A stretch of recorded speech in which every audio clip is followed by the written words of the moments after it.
다 같이 묵도하심으로 수요기도회를 시작하겠습니다.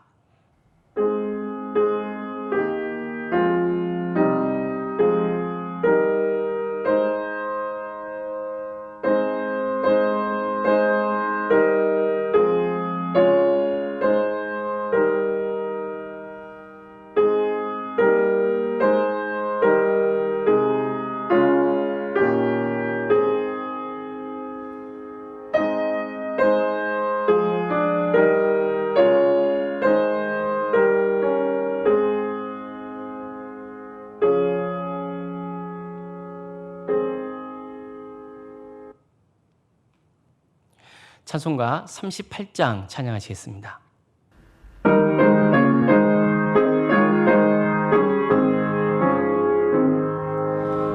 예수 우리 왕이여 이곳에 오셔서 우리가 왕께 드리는 영광을 받아 주소서. 우리는 주님의 백성, 주님은 우리 왕이라. 왕이신 예수님 오셔서 좌정하사 다스리소서. 예수 우리 주시여 이곳에 오셔서 우리가 주께 드리는 찬양을 받아 주소서. 우리는 주님의 종들, 주님은 우리 주시라. 주 대신 예수님 오셔서 이 찬양을 받아 주소서. 기도하시겠습니다. 사랑의 주님, 오늘도 저희를 예배자리로 불러주시고 하나님의 말씀을 듣고 또 믿음대로 살아갈 수 있도록 이끌어 주시니 감사드립니다. 여러 가지로 어렵고 힘든 여건 중이지만 그럼에도 불구하고 우리 모두가 더욱더 주님을 바라보며 믿음의 자리를 지키고 또 맡은 바 책임을 다할 수 있도록 주님 우리에게 새 힘을 허락하여 주시옵소서. 그 어느 때보다 주님의 은혜가 간절히 사모되는 시기입니다. 주님, 우리를 긍휼히 여겨 주셔서 연약하고 부족한 저희의 모습을 용서해 주시고 다시 한번 우리에게 기회를 주시고 더욱더 주님께 가까이 나아가며 또 세상 온전히 섬길 수 있는 거룩한 성도의 길을 다 갈 수 있도록 주여 친히 함께하여 주시옵소서. 이제 주께서 우리에게 주신 말씀을 함께 나누려고 합니다. 이 말씀을 통해서 우리가 부족했던 것을 다시 한번 깨닫게 해주시고 또 우리의 신앙을 점검하여서 더욱더 주님의 뜻에 합당한 성도의 길을 갈 수 있도록 주님 역사하여 주시옵소서.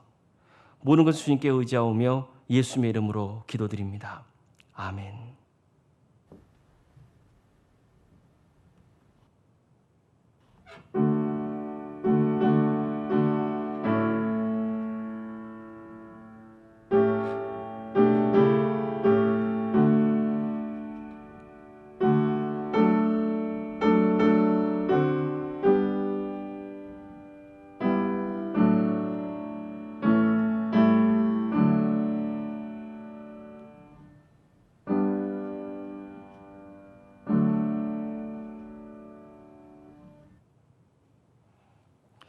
찬송가 449장 찬양하시겠습니다.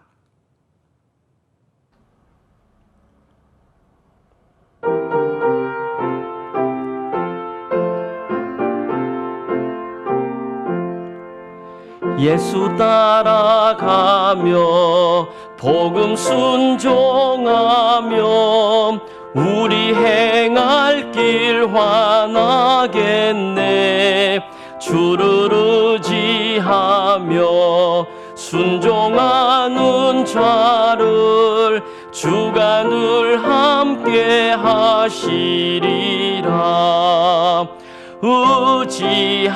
의지하고 순종하는 길은 예수 안에 즐겁고 복된 길이로다.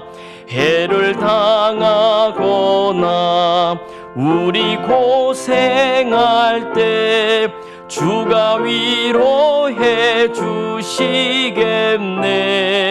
주를 의지하며 순종하는 자를 주가 안위해 주시리라.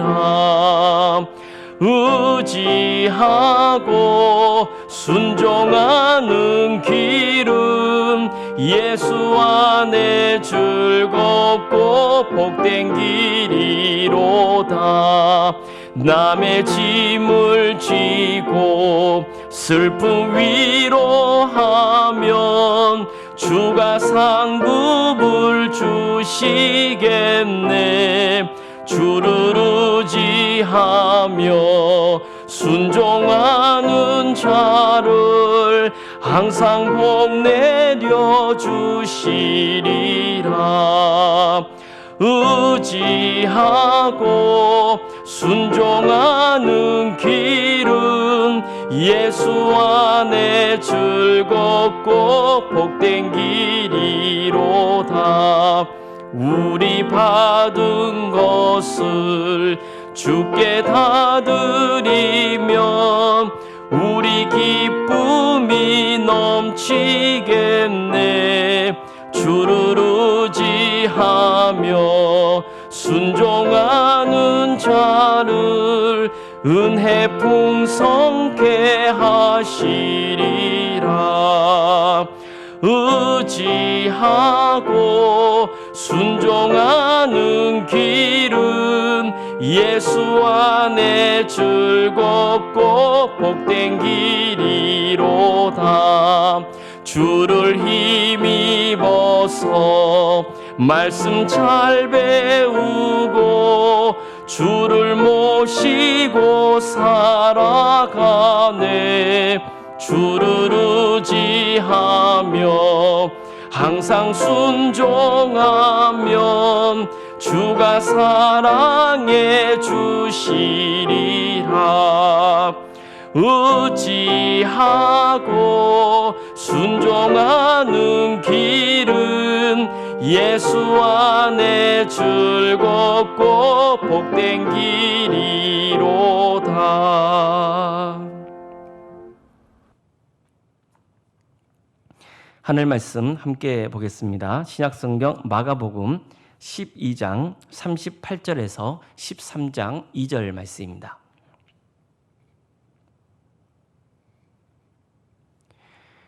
마가복음 12장 38절에서 13장 2절까지 말씀을 제가 봉독하겠습니다. 예수께서 가르치실 때에 이르시되 긴 옷을 입고 다니는 곳과 시장에서 문안 받는 곳과 회당의 높은 자리와 잔치의 윗자리를 원하는 서기관들을 삼가라. 그들은 과부의 가산을 삼키며 외식으로 길게 기도하는 자니 그 받는 판결이 더욱 중하리라 하시니라. 예수께서 헌금함을 대하여 앉으사 무리가 어떻게 헌금함에 돈을 넣는가를 보실세. 여러 부자는 많이 넣는데 한 가난한 과부는 와서 2렙돈 곧 한 고더란트를 넣는지라. 예수께서 제자들을 불러다가 이르시되 내가 진실로 너희에게 이르노니 이 가난한 과부는 헌금함에 넣는 모든 사람보다 많이 넣었도다. 그들은 다 그 풍족한 중에 넣었거니와 이 과부는 그 가난한 중에서 자기의 모든 소유 곧 생활비 전부를 넣었느니라 하시니라. 예수께서 성전에서 나가실 때에 제자 중 하나가 이르되 선생님여 보소서 이 돌들이 어떠하며 이 건물들이 어떠하니까. 예수께서 이르시되 내가 이 큰 건물들을 보느냐 돌 하나도 돌 위에 남지 않고 다 무너뜨려지리라 하시니라. 아멘. 오늘도 수요기도 가운데 함께 하신 모든 성도님들의 가정과 주께 세우신 서울 산조연교회 위에 주님의 은혜와 평강이 충만하시기를 바랍니다. 예수님이 예루살렘에 오신 후에 가장 먼저 찾으신 곳은 성전이었습니다. 성전에서 예수님이 하신 일은 장사하는 자를 내쫓으시고 돈 바꾸는 자들의 상을 둘러엎으시고 또 비둘기 파는 자들의 의자를 둘러엎으신 일이었습니다. 자, 그러면서 이렇게 말씀하십니다.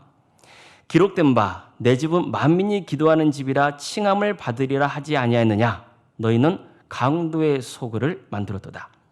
자, 이때부터 본격적으로 예수님과 예루살렘의 종교 지도자들 간에 불꽃 튀는 논쟁이 시작됩니다.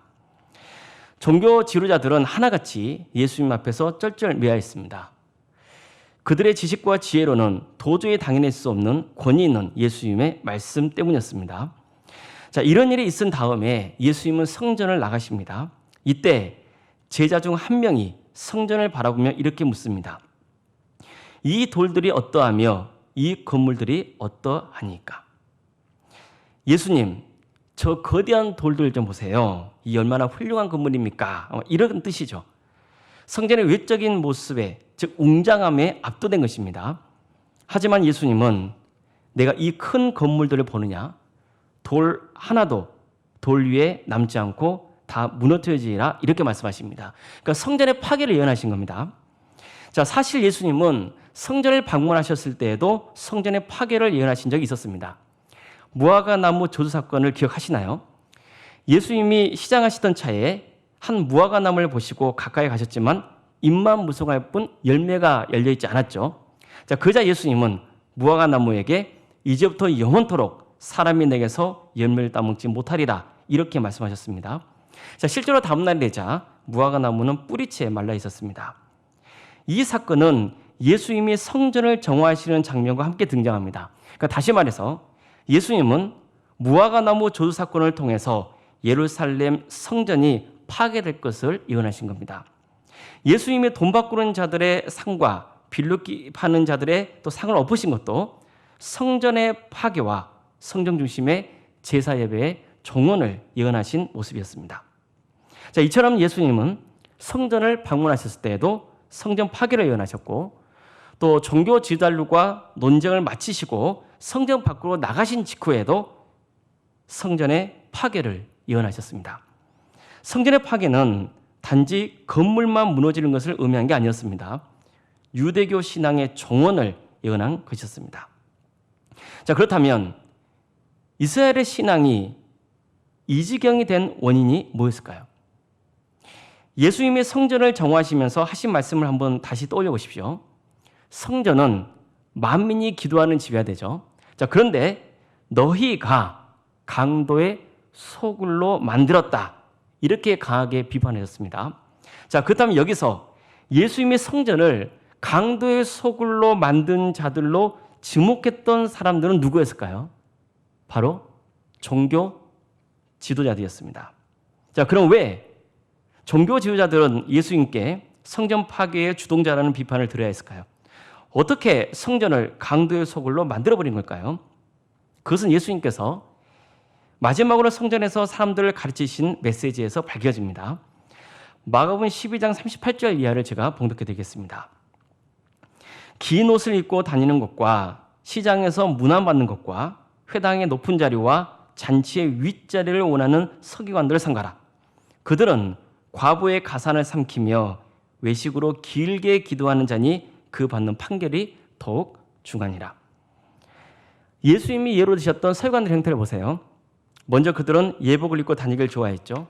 또 시장에서 인사받기를 좋아했습니다. 회당이나 잔치에서 상석에 앉기를 즐겼습니다. 자, 이것은 그들이 사람들에게 존경받고 싶은 욕구, 즉 명예욕이 남달랐다는 것을 보여줍니다. 자, 다음으로 그들은 과부의 가산을 삼키고 남에게 잘 보이려고 길게 기도했습니다. 과부는 고아와 함께 당시의 대표적인 사회적 약자였습니다. 그래서 하나님은 그들을 보호하시려고 이렇게까지 말씀하셨습니다. 출애굽기 22장 22절 이하의 말씀입니다. 너는 과부나 고아를 해롭게 하지 말라. 내가 만일 그들을 해롭게 함으로 그들이 내게 부르짖으면 내가 반드시 그 부르짖음을 들으리라. 나의 노가 맹렬함으로 내가 칼로 너희를 죽이리니 너희의 아내는 과부가 되고 너희 자녀는 고아가 되리라. 정말 무서운 말씀 아닙니까? 이처럼 약자를 학대하고 해를 끼치는 것은 큰 죄였습니다.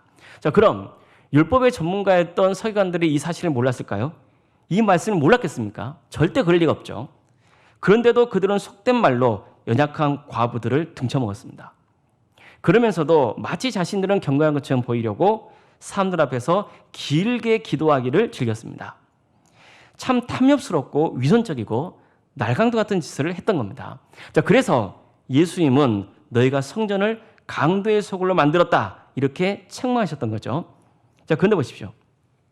그들이 이처럼 명예욕에 빠지고 탐욕을 일삼는 행동을 버젓이 할 수 있었던 이유가 뭐였습니까? 그들은 성전에서 하나님의 이름으로 거룩한 일을 하고 있다는 영적인 신분 때문이었죠. 종교 지도자라는 권위를 악용해서 이런 짓을 일삼았던 겁니다. 자, 그렇다면 이런 종교 지도자들의 행태가 오늘날 우리에게는 전혀 낯선 모습일까요? 사실 우리는 언론 매체를 통해서도 이런 교회 지도자들을 종종 만날 수 있습니다. 교회 세습을 시도하는 목회자들은 누가 봐도 명예욕과 탐욕에 빠져 있다고 볼 수 있지 않을까요? 이게 다 교회를 위해서라고 하겠지만 썩 진정성 있게 들리지는 않습니다. 과부의 가산을 삼킨다는 것은 종교 권력을 이용해서 약자를 억누르며 더러운 이득을 취득하는 행위입니다. 자, 이와 비슷한 예로 목회자가 순종을 빌미로 성도들을 성추행하고 성폭행을 일삼고 성도들을 자기 종 부리듯이 하고 돈까지 갈취하는 일들이 어제 오늘 일은 아니지 않습니까? 자, 그럼 어떻게 해서 종교 지도자들이라는 사람들이 이런 짓을 버젓이 할 수 있습니까? 자기가 낮다고 생각하면 그럴 수 있겠습니까? 자기가 높다고 생각하니까 그런 일들을 저지른 거죠. 교회를 내 것으로 생각하고 교회 직분을 계급으로 생각하니까 이런 짓을 아무 거리낌 없이 일삼는 겁니다. 한마디로 하나님은 안중에도 없는 거죠. 그래서 함부로 권력을 남용하며 약자를 착취했던 겁니다. 예수님이 이전에 종교 지도자들에게 들려주셨던 악한 포도원 농부의 비유를 다시 한번 떠올려보세요. 자주 반복해서 전해드린 비유라서 내용은 잘 아실 겁니다. 간단히 다시 말씀드리면 포도원 주인이 농부들에게 세를 주고 타국으로 갔잖아요. 그리고 때가 되어서 소출의 얼마를 받으려고 종을 보냈습니다.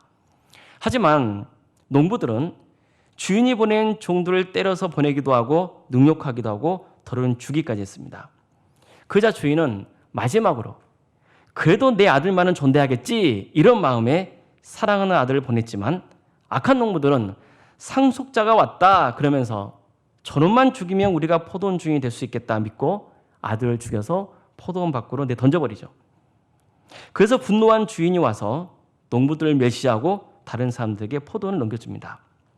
자, 우선 이 비유는 악한 농부들이 포도원 주인의 사랑하는 아들을 죽인 것처럼 종교 지도자들이 하나님의 아들이신 예수님을 죽일 것임을 예언한 말씀입니다.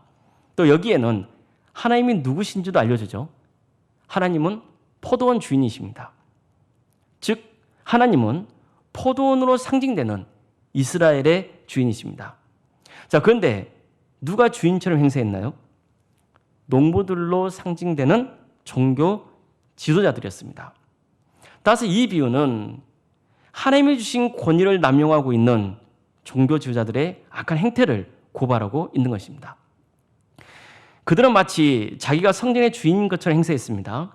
자기가 높다고 생각한 겁니다. 그러니 하나님 눈치가 보이겠습니까? 하나님을 두려워할까요? 그래서 함부로 권력을 남용하고 약자를 착취했던 겁니다. 그러면서도 정작 사람들의 눈은 강하게 의식했습니다. 왜 그랬을까요? 그들의 영적 권위는 사람들이 자기를 얼마나 존경하고 높여주느냐에 달려있다고 여겼기 때문입니다. 물론 말로는 하나님이 그들에게 직분을 주셨다고 했을 겁니다. 그래야 사람들의 존경을 더 바를 수 있지 않겠습니까? 하나님께서 이 일을 맡겨주셨다. 하나님이 나를 보내셨다. 이렇게 이야기했겠죠. 하지만 정작 그들의 마음 중심은 사람들에게 향해 있었기 때문에 사람들의 눈치를 보고 어렵고 경건한 척 보이려고 했던 겁니다. 그래서 실제로 그들은 사람들에게 존경도 받고 대접도 받았습니다. 그들은 이런 걸 즐겼던 거예요. 종교 지도자들이 이런 악행을 저지른 또 다른 이유는 하나님과 이웃을 사랑하지 않았기 때문입니다. 예수님이 서기관들의 행태를 비판하시기 전에 한 서기관이 예수님께 가장 큰 계명이 뭐냐고 물은 일이 있었습니다. 그자 예수님이 이렇게 말씀하셨습니다. 첫째는 이것이니 이스라엘아 들으라. 주곧 우리 하나님은 유일한 주시라. 내 마음을 다하고 목숨을 다하고 뜻을 다하고 힘을 다하여 주 너의 하나님을 사랑하라 하신 것이요. 둘째는 이것이니 내 이웃을 내 자신과 같이 사랑하라 하신 것이다. 이보다 더 큰 계명이 없느니라. 전심을 다해 하나님을 사랑하고 내 자신처럼 이웃을 섬기라는 뜻입니다. 이 말씀은 이렇게도 요약해 볼 수 있을 것 같습니다. 하나님과 이웃을 수단이 아닌 목적으로 대하라. 참 부끄러운 일이지만 우리는 하나님을 내 성공과 행복을 위한 수단으로 여기고 있을 가능성이 참 큽니다. 냉정하게 말해서 하나님의 목적이 아닙니다. 내가 목적입니다. 하나님 나라가 임해서 하나님이 영광 받으시게 하는 게 목적이 아니라 내가 이 땅에서 성공해서 내가 영광 받고 싶은 욕망 때문에 하나님을 이용하는 것입니다. 사실 교회에서 이런 유혹에 가장 빠지기 쉽고 이런 짓을 일삼을 수 있는 위치에 있는 사람이 누굴까요? 목회자일 겁니다. 목회자에게 교회는 주님을 예배하는 곳이기도 하지만 직장이기도 합니다. 사람은 누구나 직장에서 인정받고 싶지 않겠습니까? 그러다 보니까 목회자야말로 교회라는 직장에서 성공하고 싶은 욕망이 강할 수 있습니다. 왜 예수님이 성전에서 주로 종교 지도자들을 겨냥해서 강력히 비판하셨는지 알 수 있는 대목이죠. 그들이야말로 하나님을 이용해서 자신들의 배를 채우고 사람들에게 영광 받을 수 있는 가능성이 가장 크기 때문입니다. 가능성만 있는 게 아니죠. 이런 일들이 실제로 버젓이 일어나고 있는 현실입니다. 게다가 목회자들은 자신의 목회 성공을 위해서 성도님들을 수단으로 삼을 수도 있습니다. 예수님께서는 서기관들의 문제를 고발하신 후에 헌금함 맞은편에 앉아서 무리가 어떻게 헌금함에 돈을 넣는지 바라보셨습니다. 헌금하는 사람들 중에는 부자들도 여러 있었습니다. 그런데 잠시 후 가난한 한 과부가 와서 2렙돈을 넣었습니다. 자, 이 장면을 보신 예수님은 제자들을 부르셔서 이렇게 말씀하십니다.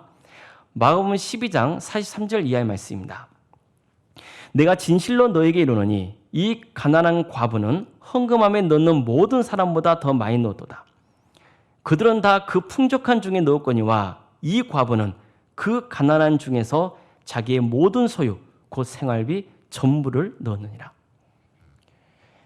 이처럼 예수님은 이 과부의 렙돈 2닙이 그녀의 생활비 전부였다고 알려주셨습니다.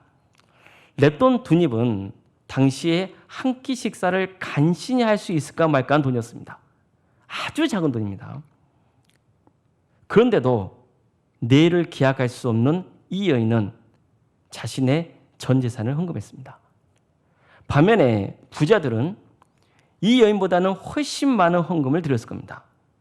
하지만 그들에게는 헌금을 드리고도 얼마든지 풍족하게 지낼 수 있는 재산이 있었습니다. 그래서 예수님은 부자들보다 이 과부가 훨씬 더 헌금을 많이 했다고 말씀하셨던 겁니다. 이 여인은 자신의 전부를 하나님께 드렸기 때문입니다. 자, 그렇다면 이 여인의 신앙은 누구의 신앙과 비교될 수 있겠습니까? 예수님이 정말 조심해야 할 대상으로 지목하셨던 서기관들입니다. 서기관들은 명예욕과 탐욕에 빠져서 명예와 부를 이 세상에서 되도록 많이 축적하려고 했습니다.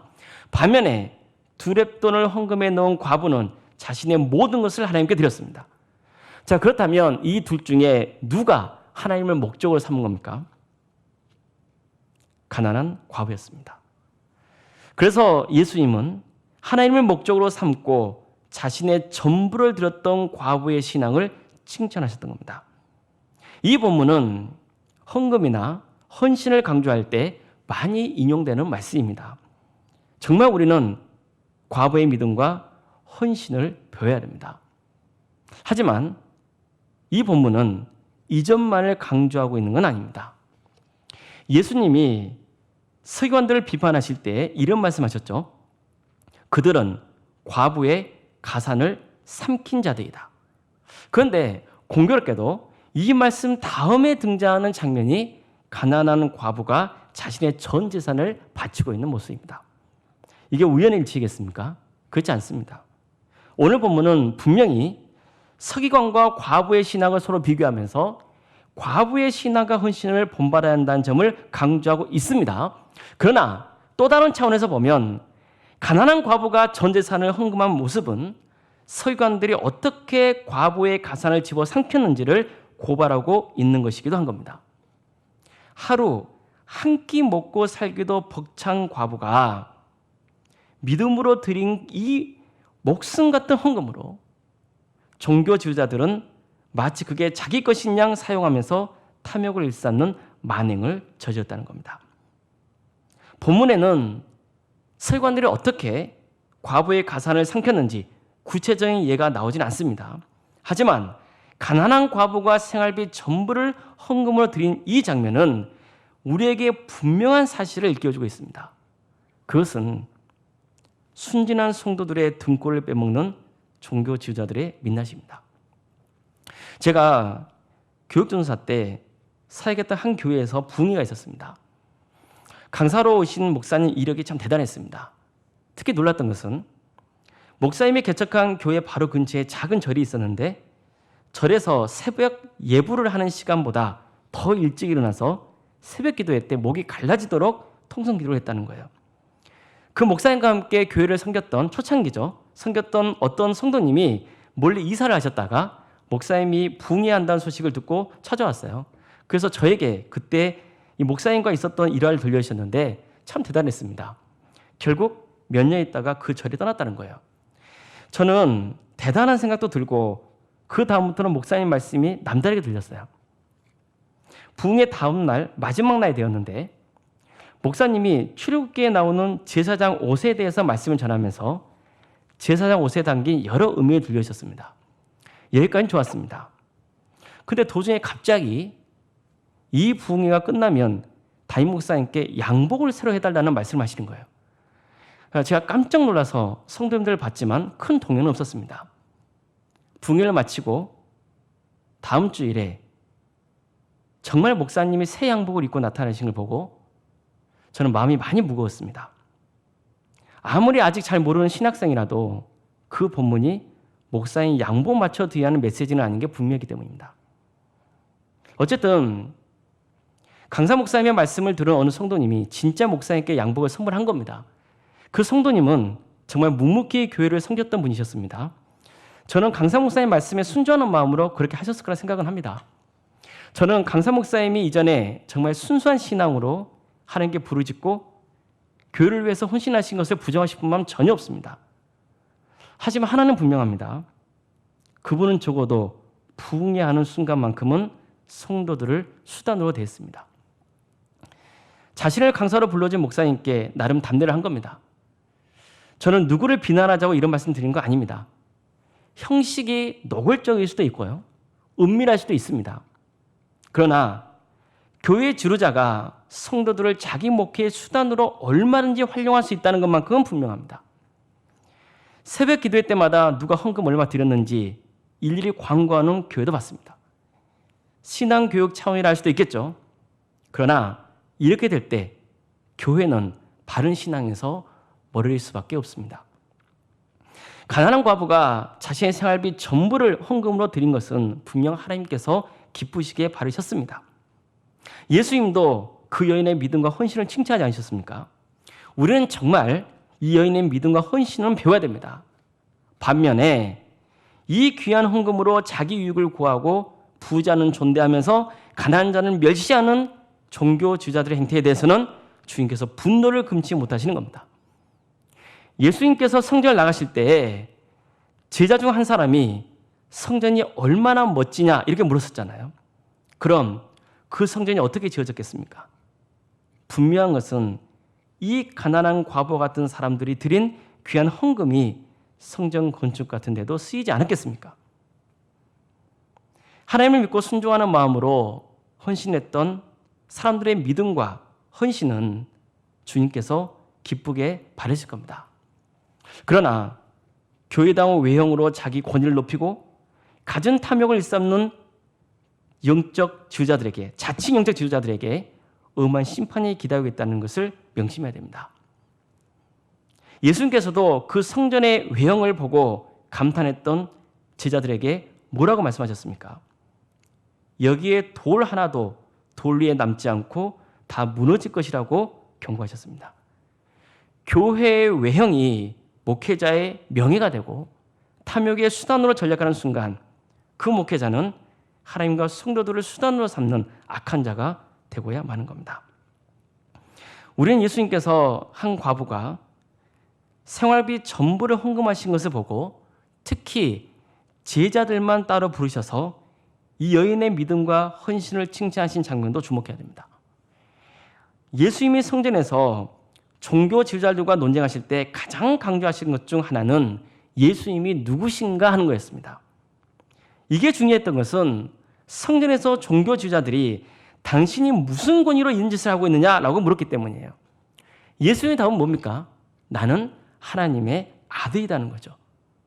따라서 예수님은 성전보다 더 큰 분이시고 여느 종교 지도자들과는 질적으로 비교될 수 없는 분이신 겁니다. 그러니까 쉽게 말해서 예수님은 우리가 상상할 수 없을 정도로 엄청나게 높으신 분입니다. 그런데 이렇게 높으신 예수님께서 성전에서 마지막으로 제자들에게 들려주신 이야기는 한 가난한 과부가 자신의 전부를 하나님께 드린 일이었습니다. 예수님이 제자들에게 이런 말씀을 하신 것은 분명히 너희도 저 가난한 여인처럼 자신의 전부를 하나님께 드리는 삶을 살아야 한다는 것을 가르쳐주기 위해서였습니다. 그러면서도 예수님은 또 한 가지 중요한 메시지를 제자들이 깨닫기를 원하셨던 것 같습니다. 나는 하나님의 아들이야. 하지만 나는 며칠 후에 이 과부처럼 나의 전부를 하나님께 드릴 거야. 즉 예수님의 십자가의 고난과 죽음입니다. 예수님은 하나님의 아들이십니다. 그러나 하나님께 순종하기 위해서 이 모든 하늘 영광을 버리고 자신을 지극히 낮추셔서 십자가에 달려 죽으시려고 하시는 것입니다. 가장 높으신 분이 가장 비천한 분이 되려고 하셨습니다. 서기관들은 자기를 드러내려고 긴 옷을 입고 다니길 좋아했습니다. 하지만 예수님은 벌거벗겨진 채로 십자가에 달리셔야 했습니다. 그들은 당연히 회당의 높은 자리와 잔치의 윗자리에 앉아야 한다고 생각했습니다. 하지만 예수님은 가장 낮은 자가 되어서 치욕스러운 십자가에 달리셨습니다. 서기관들은 과부의 가산을 삼키며 사람들에게 좋게 보이려고 길게 기도했습니다. 그러나 예수님은 죄인들을 위해 십자가에 달리셨고 사람들의 멸시와 천대를 온 몸으로 받으면서 저들의 죄를 용서해달라고 하나님께 기도하셨습니다. 자, 그렇다면 제자들은 어떤 길을 가야 됩니까? 누구를 닮아야 합니까? 그들은 장차 교회의 지도자가 될 사람들이었습니다. 그럼 그들은 누구를 바라봐야 합니까? 서기관들입니까? 예수님입니까? 당연히 예수님이야죠. 그러면 제자들이 항상 되새겨야 하는 말씀이 있습니다. 예수님께서 예루살렘에 입성하시기 전에 당신이 고난당하고 죽고 사흘 만에 살아날 것이라는 것을 가르쳐주시면서 제자들에게 강조하여 전하셨던 강국한 말씀입니다. 누군지 날 따라오려거든 자기를 부인하고 자기 십자가를 지고 나를 따를 것이니라. 누구든지 첫째가 되고자 하면 무사람의 끝이 되며 무사람을 섬기는 자가 되어야 하리라. 이 말씀이 진리인 것을 믿고 그 말씀대로 사는 사람만이 교회의 지도자가 될 자격이 있는 겁니다. 예수님은 서기관들의 악행을 전하시면서 더 엄한 벌을 받게 될 것이라고 경고하셨습니다. 왜 그렇습니까? 왜 그리 더 큰 벌을 받아야 됩니까? 그들은 하나님의 계명을 잘 알고 있던 자들이었기 때문입니다. 율법 전문가들이었잖아요. 모르고 잘못한 것은 그래도 용서의 여지가 있죠. 그러나 이미 잘 알고 있고 더구나 그 계명을 가르치는 지도자들이 스스로 지키려고 하지 않는다면 더 큰 벌을 받는 게 당연한 겁니다. 그럼 한번 생각해 보십시오. 지금 교회 지도자들 중에서 예수님이 십자가의 길을 가셨다는 것을 모르는 사람이 있을까요? 자기 십자가를 지고 예수님을 따라야 하고 섬김을 받으려 하지 말고 섬겨야 한다는 것을 모르는 사람들이 있을까요? 절대로 그럴 리가 없죠. 그런데도 만약 예수님이 비판하신 서기관들과 같은 행태를 보인다면 당연히 주님은 교회 지도자들에게 더 큰 책임을 물을 겁니다. 사실 오늘 말씀을 들어야 할 직접적인 대상은 목회자들이라고 할 수 있습니다. 하지만 성도님들도 이 말씀을 주의 깊게 들으셔야 됩니다. 예수님은 성전이 파괴될 수밖에 없는 가장 직접적인 원인으로 종교 지도자들을 지목하셨습니다. 그들이 성전을 강도의 소굴로 만들어버렸기 때문입니다. 그런데 이 말씀은 동시에 그만큼 종교 지도자들의 역할과 책임이 막중하다는 것을 강조하고 있는 것이기도 한 겁니다. 성도님들께서 목회자들을 위해서 계속 기도해 주셔야 하는 이유입니다. 또 성전이 파괴될 것을 예수님이 예언하신 것처럼 교회도 주님께서 얼마든지 무너뜨릴 수 있다는 점을 명심해야 됩니다. 교회가 하나님의 나라에 합당한 역할을 감당하지 못한다면 하나님은 교회를 심판하실 겁니다. 그래서 교회는 올바른 목회자와 함께 교회의 본질을 지키도록 최선을 다해야 하는 겁니다. 특히 이웃이 상처받거나 차별받지 않도록 각별히 신경 써야 하고 헌금이 주님의 목적에 합당하게 쓰여지고 성도님들이 하나님 뜻에 합당하게 헌신할 수 있도록 바른 길로 인도해야 됩니다.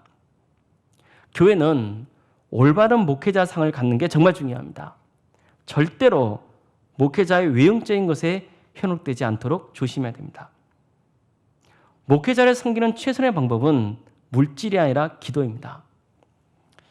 목회자를 자꾸만 물질로만 섬기려고 하면 목회자도 사람이라서 거기에 길들여질 수 있습니다. 이건 교회가 목회자를 망치는 길입니다. 물론 형편이 어려운 목회자들에게는 물질로도 잘 섬겨야 됩니다. 제가 여기서 드리는 말씀은 굳이 그럴 필요가 없는 목회자에게 물질로 섬길 필요는 없다는 뜻입니다. 그래서 정말 목회자를 잘 섬기고 싶으면 기도해 주십시오. 그리고 목회자가 어떤 일을 섬겨달라고 할 때 그게 주님 앞에 합당한 사역이라면 마음을 다해 섬겨주시면 됩니다. 우리는 가나안 과부의 믿음과 헌신을 기억해야 됩니다.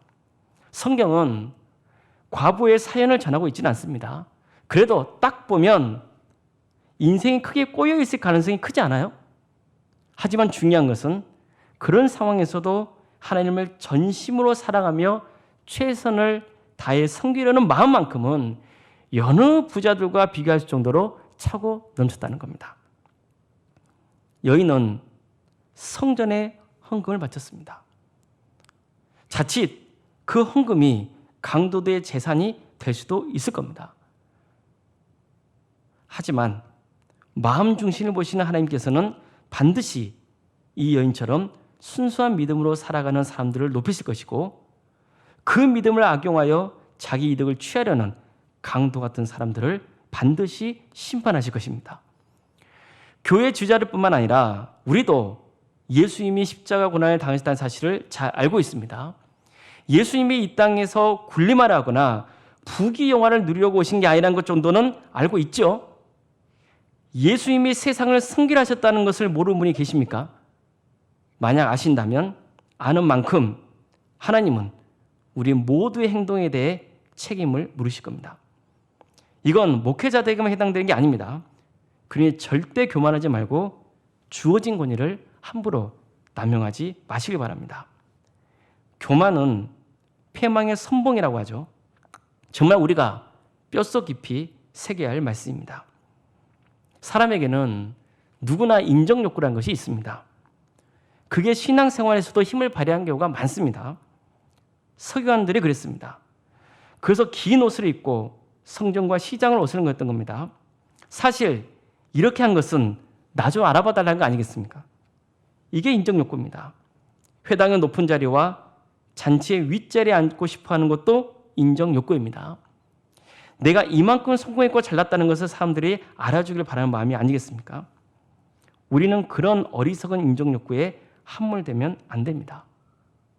그럴 때 인정 욕구가 그 사람으로 하여금 명예욕과 탐욕의 구렁텅이에 빠지게 하는 겁니다. 따라서 그런 마음이 있다면 우리 안에 영적으로 채워지지 못한 공허한 자리가 있다는 것을 깨달아야 됩니다. 그럼 그 빈자리에 뭘로 채워져야 됩니까?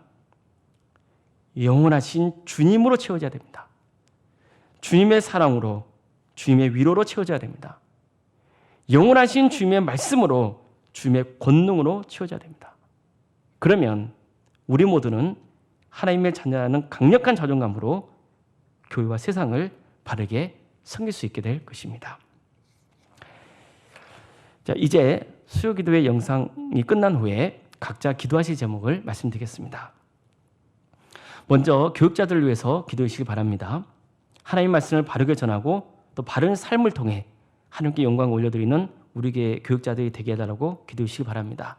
또 우리 교회가 하나님과 사람을 수단으로 삼지 않고 하나님만 높이며 서로를 존중하고 함께 한 마음으로 헌신하게 해달라고 기도해 주시기 바랍니다. 코로나19가 속히 퇴치되게 해달라고 기도해 주시고 이 때문에 어려움을 겪는 이웃들과 또 성도들을 위해서 기도해 주십시오. 환우들의 치유를 위해서 또 신앙의 자리에서 멀어져 있는 성도님들이 속히 다시 믿음의 자유로 돌아올 수 있도록 기도해 주시기 바랍니다. 여름 성경학교와 수련회가 영상으로 진행 중에 있습니다. 섬기는 교육자와 선생님들에게 권능을 달라고 기도해 주시고 또 참여 학생들이 주님을 만나고 신앙이 더욱더 자라는 귀한 기회가 될 수 있도록 위해서 기도해 주시기 바랍니다. 이 땅의 교회를 위해서 기도해 주시고 특히 개척교회와 미자립교회가 어려움을 잘 이겨낼 수 있도록 기도해 주시고 또 여러 교회가 서로 섬길 수 있는 마음을 달라고 기도해 주시기 바랍니다. 이 나라가 하나님의 공의와 정의가 바로 세워지게 해달라고 기도해 주시고 또 북한 동포들의 해방과 구원을 위해서 세계 선교를 위해 헌신하는 사역자들을 위해서 기도해 주시길 바랍니다. 이 시간 기도하겠습니다. 사랑해 주님 감사드립니다. 주님 이 땅에 교회를 세워주시고 이 교회를 통하여서 수많은 영혼들 구원의 길로 이끌어 주시니 감사드립니다. 그럼에도 불구하고 특별히 교회를 섬기려는 지도자들이 여러 가지로 타락하고 탐욕스럽고 명예에 빠져서 정말 주님께서 맡겨주신 귀한 사역을 제대로 감당하지 못할 때가 너무나 많이 있음을 주님 앞에 고백합니다. 주님, 이런 여러 가지 부족한 점들을 용서해 주시고 다시 한번 주의 종들이 제자의 마음을 품게 해 주시고 성경을 받지 않고 섬기고자 하는 마음, 자기 십자가를 지고 주님을 따르고자 하는 그 헌신으로 회복될 수 있도록 주여 인도하여 주시옵소서. 주님, 우리는 주님께서 이 땅에 오셔서 우리를 위해서 무엇을 하시는지를 너무나 잘 알고 있습니다. 우리 죄를 대신 지고 십자가에 달려 죽으시고 또 우리를 영화롭게 하시기 위해서 부활하신 주님이십니다. 또 언젠가 주님께서 다시 이 땅에 오셔서 우리를 선악간에 심판하실 줄로 믿습니다. 이 귀한 진리를 알고 믿고 있는 사람들로서 주님, 우리 모두가 정말로 겸손하게 낮아지는 마음으로 교회와 세상 그리고 주님을 온전히 섬기게 하여 주시옵소서. 사랑하는 주님, 코로나19가 장기화되면서 여러모로 어려움에 처해 있는 우리 이웃들이 있습니다. 주님의 때를 알 수 없습니다. 또 주님의 뜻을 우리가 더 바르게 분별해야 될 것입니다. 주님, 이 기회에 우리의 약하고 부족한 부분들을 주님 앞에 회개하고 다시 성도다움, 교회다움을 회복하는 기회가 될 수 있도록 인도하여 주시고 또 이런 형편 때문에 어려워하고 힘들어하는 우리 이웃들 주님 그들을 긍휼히 주셔서 속이 회복되고 치유된 역사가 있도록 친히 인도하여 주시옵소서. 교회학교와 여름 성경학교 수련회를 진행 중에 있습니다. 주님 이 모든 과정 가운데 함께하여 주시옵소서. 처음으로 영상으로 수련회와 여름 성경학교를 진행하고 있습니다. 많이 어렵고 힘든 상황이지만 오히려 주님 더욱더 크신 은혜를 부어주셔서 섬기는 교육자들과 선생님들 위해 또 학생들을 위해 하나님의 풍성하신 은혜가 차고 넘치게 하여 주시옵소서. 이 나라를 긍휼히 여겨주시고 특히 이 땅에 세워진 수많은 교회들 가운데 함께해 주셔서 어려움에 처해 있는 교회들이 이 기회를 통해서 더욱더 단단해지게 해주시고 영적 회복된 역사가 있게 하시며 이 땅에 하나님의 공의와 정의가 바로 세워지게 하여 주시옵소서. 주님, 북한 땅을 기억하여 주시옵소서. 어려움에 처해 있는 우리 동포들을 주께서 해방시켜 주시며 악한 권세는 속히 심판하여 주시옵소서. 하나님의 때가 언제나 알 수 없사오나 주님 도와주셔서 하루속히 통일의 길을 열어주시고 이 나라 민족이 하나가 되어서 땅끝까지 복음이 증거되어지는 귀한 나라 되게 하여 주시옵소서. 모든 것을 주님께 의지하며 예수님의 이름으로 기도드립니다. 아멘.